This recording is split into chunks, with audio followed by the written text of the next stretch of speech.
আল্লাহর হাবিব মোহাম্মদ মুস্তাফা সাল্লাল্লাহু আলাইহি ওয়াসাল্লামের জাহেরি বয়স যখন 47 থেকে 48 বছর আনুমানিক, সেই সময়ে আল্লাহর হাবিবকে আরবের 9টা বংশের সর্দাররা মিলা ইমাম আবু তালিব আলাইহিস সালাতু ওয়াস সালাম আর মহানবীকে শর্ত দেয়, অনেকগুলো এই কাপড়ের মধ্যে লিখে সেই শর্তগুলো কাবা ঘরে টাঙিয়ে দেয় যে এই শর্ত যদি মানো তাহলে পরে তোমরা সমাজে আমাদের সাথে থাকতে পারবা, আর যদি না মানো তাহলে তোমরা আমাদের সাথে থাকতে পারবা না। তখন কি করলো যে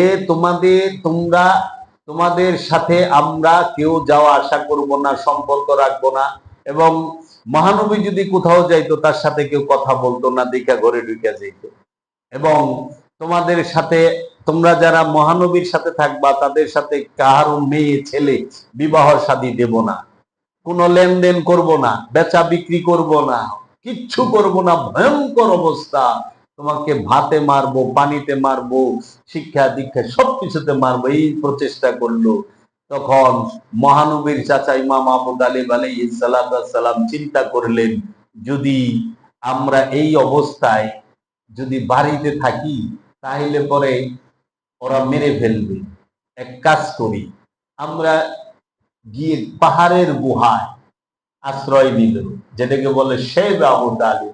3 দিকে পাহাড়, একদিকে মুখ, একদিক দিয়ে যদি আসে ফিরান যাইব, চতুর্দিক দিয়ে আসলে তো ফিরানো যাবে না।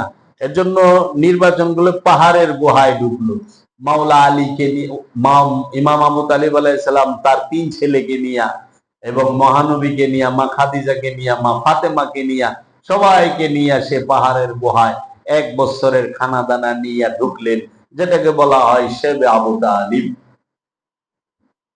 ঢুকলেন সেখানে পাহাড়ে, ওই ঢুকতেই সামনে মহানবী যে চাচা ইমাম আবু তালিব আলাইহিস সালাম তার 3 ছেলেকে শোয়ায় রাখছে, মহানবীকে রাখছে ভিতরে, মা খাদিজাকে সহ, মা ফাতেমাকে সহ, তারা সামনে। যদি আগে কেউ হামলা করে মরলে তার আওলাদ মরবে, তার আওলাদ শহীদ হবে, কিন্তু মহানবীর গায়ে আচর লাগতে দেবে না, এমন চাচা ছিলেন তিনি, যাহার ঘরে মহানবী লালিত পালিত হয়েছে। পরে যখন সেই চুক্তি করলেন, চুক্তি কইরা এটা সিন্ধুকের মধ্যে, লোহার সিন্ধুকে ভইরা রাখছিল। এই চুক্তি শুধু একমাত্র তোমরা ওনার মহানবী গুহা থেকে বের হইতে পারতো হজের সময়। হজের সময় আবু জেহিল্লা রাস্তার মধ্যে লোক বহায় রাখতো, আবুল আহাবরা রাস্তার মধ্যে, আরবের সর্দাররা 8 সর্দারে মিলা ওই যে দিক দিয়ে মানুষ কাবায় ঢুকে রাস্তার মধ্যে এই যে বেঞ্চ লয়ে বয়ে থাকে, ওখানে যেরকম দেখেন না দোকানের মোড়ে চা দোকানে ওই যে বেঞ্চে বয়ে থাকে, হ্যাঁ, আগে এরকম বয়ে থাকতো টুল লইয়া। আর দেখলি তো চিনতো এই লোক তো মক্কান না। কই থেকে আইস? কয় আমি তো ইরান থেকে আইছি, তেহরান থেকে আইছি, রয় থেকে আইছি, দামেশ থেকে আইছি। কই আইস? কি রে? শুনছি একজন মহাপুরুষ আছে, মহানবী মুহাম্মদ সাল্লাল্লাহু আলাইহি সাল্লাম, তার সাথে একটু দেখা করুন। দূর, পাগল হইছ নাকি? তুমি যার সাথে দেখা করবা সে তো পাগল। নাউযুবিল্লাহি মিন যালিক, মাজনুন কইতো। তুমি যার সাথে দেখা করবা সে তো জিনগ্রস্ত। নাউযুবিল্লাহি মিন যালিক। এগুলো কোরআনেই বলা আছে স্পষ্ট।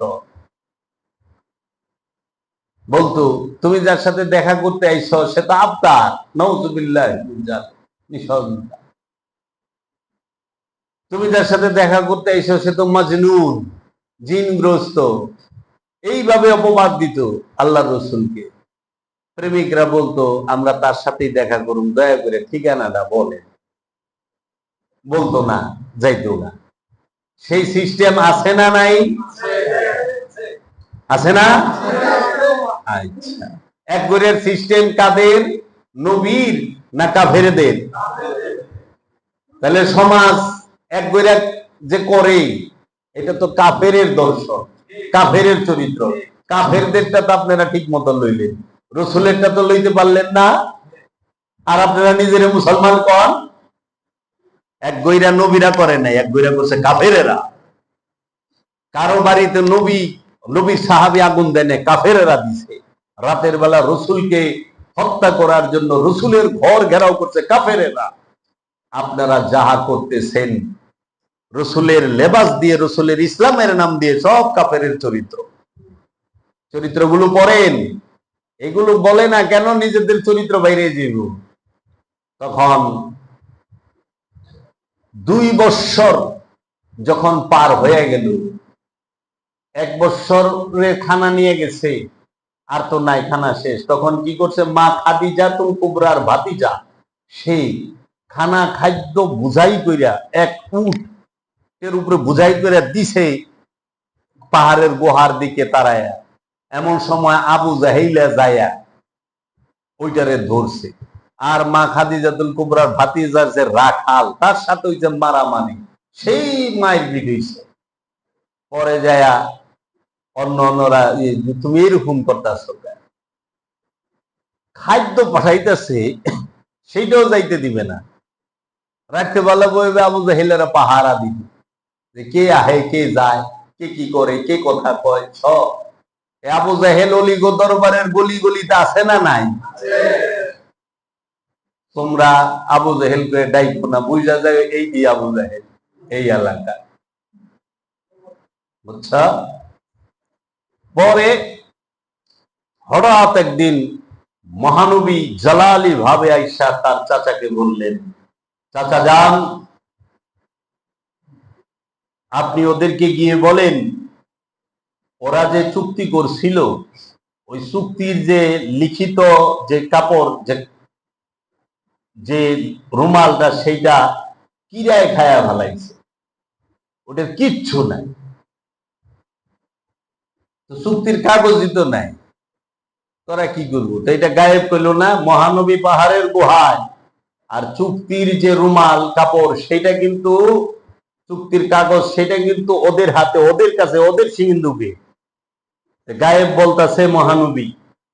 তখন মহানবীর চাচা ইমাম আবু তালিব যায় বললেন, আস্তে আস্তে গেলেন। তো এখন ওরা দেখে কি, যে হজের সময় বাইরে যে দোকানেই যায় মহানবীর সঙ্গীরা কিছু কিনতে, ওইখানেই কাফেরেরা ঝাঁপাইয়া পড়ে, ওই জিনিসটাই 1 টাকা 11 টাকা দিয়ে কিনা লয়ে যায়, আর নইলে ওই দোকান ভাঙ্গা দেয় ওর কাছে জিনিস বেচলে। এইরকম অত্যাচার জুলুম করছে। তো ইমাম আবু তালেব আলাইহিস সালাম গুহা থেকে বের হইয়া যখন তাদের দিকে, কাবার দিকে যাইতেছিল, তখন কাবার 8 সর্দার বইয়া ছিল একসাথে। তো 8 জন সর্দার কাবা ঘরে বৈশা রইছে, চায় চায় দেখতেছে যে আবু তালেব আলাইহিস সালাম আসছে। তো মনে করেছে যে আমাকে শর্ত বুঝি মানবো, মানার লেগে আসছে, মা বহে মানার জন্য আসছে। যখন সামনে আসছে বলে, কি শর্তে রাজি? বলছেন না, শর্তে তো রাজি না। উনি আর একটু নিজের খাটায় কৌশলে কথাটা বলছে, যে দেখো ওই শর্তে তোমার সাথে আমরা একটা আপোষ করতে চাইতেছি, যে একটা আপোষ হয়ে যাক, জোর ঝামেলা করে তো লাভ নাই।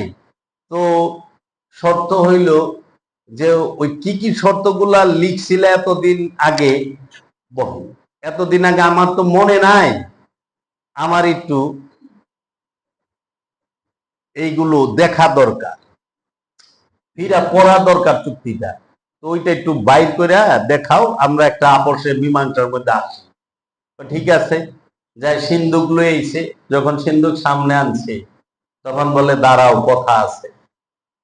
সিন্ধুক হইল না আগেই, দাঁড়াও, কথা আছে। কি কথা? আমার ভাতিজা মুহাম্মদ সাল্লাল্লাহু আলাইহি ওয়াসাল্লাম বলেছেন যে তোমার সিন্ধুকে যে চুক্তির কাগজ, সেইটা পুকে খায়া ভালাইছে, কিরে খায়া ভালাইছে, ওইটা নাই। বলো কি? সিন্ধুক আমগো কাছে, কাগজ আমগো কাছে, তার মধ্যে লোহার, কাঠেরও না, ডুববো কই থেকে, খাইবো কই থেকে, কয় এইটাই কইছে, এইটাই গায়েবের খবর। শোনো, যদি সেইটা হয়, তাইলে পরে যদি এই কাগজ আসলে পুকে খায়া থাকে, এই পেপার, এই চুক্তির পত্র, তাইলে কিন্তু তোমরা আমাদেরকে ফেরত আসতে দিবা, এবং এটা এখানেই শেষ। আর যদি কিছুই না হয়, আস্ত থাকে, তাহলে তোমরা যে শাস্তি দিবা আমরা সেইটাই মাইনা নিব। ঠিক আছে, আমরা রাজি। এটা তো একদম সুন্দর কথা কইছে, রাজি। সিন্ধুক খুলছে, খুইলা দেহে কাগজ পেপার কিচ্ছু নাই। কোটি কোটি কোটি কোটি কি আছে একটু, যে গুনে খাইলে তেলা পোকা গেলে যেরকম ছিদ্র ছিদ্র থাকে না, এরকম। হায়, 3 সর্দার গুসা কইরা ওইখান থেকে চলে গেল, আবুল আহাব, আবু জাহেল আর উতবা। আর অন্য সর্দারেরা 5 জন, তারা বলল না, সে তো গায়েবের খবরই কইছে। এই যে গুহা থেকে বের হইয়া বাড়িতে আসলো, গুহা থেকে বের হইয়া বাড়িতে আসলো সাহেব আবু তালিব। বাড়িতে আসার কয়েকদিনের ভিতরেই, কিছুদিনের ভিতরেই মহানবীর চাচা মাওলা আলীর বাবা ইমাম আবু তালিব আলাইহিস সালাতু ওয়াস সালাম ইন্তেকাল করলেন। মহানবীর পালিত পিতা মাওলা আলীর বাবা ইমাম আবু তালিব আলাইহিস সালাম যখন ইন্তেকাল করলেন, মহানবী নিজে গিয়ে তাহার কবর খুঁড়লেন। নিজে মহানবী নিজ হাতে মাওলা আলীর বাবার কবর খুঁড়েছেন। জগতে এইরকম ইতিহাস আছে যে রাহমাতাল লিল আলামিন নিজ হাতে কবর খুঁড়েছেন। তারপরে সেই কবরের মধ্যে অনেকক্ষণ মহানবী নিজে শুইয়েছিলেন,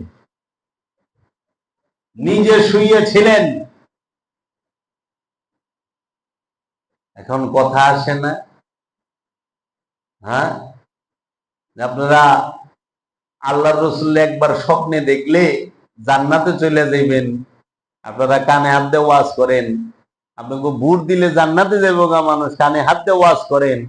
আর যার কবর রাহমাতাল লিল আলামিন নিজে খুঁড়লেন, যাহার কবরে রাহমাতুল লিল আলামিন নিজে শুইলেন, যাহাকে দাফন কাফন রাহমাতুল লিল আলামিন নিজে করলেন, যাহার ঘরের মধ্যে মহানবী রাহমাতুল লিল আলামিন খানা খাদ্য খাইলেন, সে জাহান্নামী হয়ে যাবে। নাউযুবিল্লাহি মিন যালিক। ছি ছি ছি ছি ছি। এই উমাইয়া আব্বাসিয়াদের বানানো এবং টুকানো হাদিস দিয়া এটা প্রমাণ করে। আল্লাহর হাবিব রাহমাতাল লিল আলামিন ইমাম আবু তালিব আলাইহিস সালাতু ওয়াস সালামকে নিজে কবরে নেমে দাফন রাখলেন এবং দাফন করলেন। চাচা জানের উফাতের একদিন পরে, যে দাফন কাফন হয়ে গেল তার একদিন পরে, একদিন গেছে মাঝখানে, তার পরের দিন সাইয়েদনা মা খাদিজা পর্দা করলেন। মানে 4 দিনের মধ্যে পরিবারের 2 জন, একজন সহধর্মিণী রসুলের আর একজন গার্জিয়ান চাচা যান চলে গেলেন। সাইয়েদনা মা খাদিজার রওজা মুবারক আল্লাহ রসুল নিজে হাতে খুঁড়লেন, তার রওজা মুবারকে শুইলেন, তাকে দাফন করলেন। এখন এই যে বাড়িতে যে রিটার্ন আসলো পাহাড়ের গুহা থেকে, এখন এই আরবের এই মক্কার কাফেরেরা, এই মক্কার গুন্ডা, মক্কার সন্ত্রাসীরা আবার দল পাকাইল। এই সুযোগ রে, এইবার চাচাও নাই, এইবার রানীও নাই, এই সুদে মাইরা ভালাম। তখন তারা মিটিং করলেন দারুন নুতবা, একটি জায়গার নাম কি? দারুন নুতবা। এই দারুন নুতবায় দার মার যেগিনা সেগিনাই বিপজ্জনক। এই দারুন নুতবার মধ্যে মিটিং করলো 40 বাঘা বাঘা কাফের। ওই গোত্রের সর্দারেরা সব বইল। এই সভার সভাপতি যিনি ছিলেন আবু জেহেলের গুরু, তার নাম হলো শেখ নাজদি। কি নাম? শেখ নাজদি। যে এমন এক শেখ ছিলেন, উনি যখন ওই মিটিং এ আগমন করেন লাঠি বর্দা বর্দা বৃদ্ধ, তখন তাকে ইস্তেকবাল করে, সম্মান করে আবু জাহেলের আবুল আহাব দাঁড়াইয়া দাঁড়াইয়া সম্মান করে তিনি বসলেন। শেখ নাজদি 2টা যুদ্ধ করে তার জীবনে, একটা যুদ্ধ 63 বছর চালায়, একটা যুদ্ধ 40 বছরের উপরে চালায়। শুধু যুদ্ধের কারণ হলে একটা উটের পেট তীর দিয়ে ছিদ্র করছিল, তার লেগে 63 বছর যুদ্ধ করছে। বুঝেন কিমন ডেঞ্জারাস মাল ওটা। সেই শেখ নাজদির সভাপতিত্বে আবু জেহেলরা প্রস্তাব রাখলো, মোহাম্মদকে মক্কা থেকে বাইর করে দেই, তারায়া দেই, বাইদা লই আহি, মারি শেষি কাটি কিংবা মাইরা ভালাই। তখন আবু জেহেল প্রস্তাব দিল যে না, এত কিছু ওই যে তারাই দিলে আবার ফিরত আইব, হামলা করলে আবার বদলাম সদলাম হইব, ও না, রাত্রে রান্দারে আমরা সবাই ঘর ঘেরাও করে পরে মাইরি ফেলাম। এই শেখ নাজদি সে এইটাকে সমর্থন করলো যে হ্যাঁ এইটাই করা হোক। পরে যাইয়া 40 কাফের 80টা চোখ লইয়া যাইয়া মহানবীর ঘর ঘেরাও করে। ঘরের দেওয়াল তত উঁচা না, বাড়ি থেকে দেখা যায়। মহানবী বিছনায় শোয়া ছিল, মহানবী বিছনা মুবারকে শোয়া। তখন মাওলা আলীকে ডাইকে বলল, আলী তুমি আমার বিছানায় শুয়া পড়ো, তুমি আমার বিছানায় শুয়া পড়ো, এই মুহূর্তে আমি হিজরত করব, এই মুহূর্তে আমি হিজরত করব। আমার কাছে যে আমানত গুলো আছে সে আমানত গুলো তুমি মানুষকে দিবা।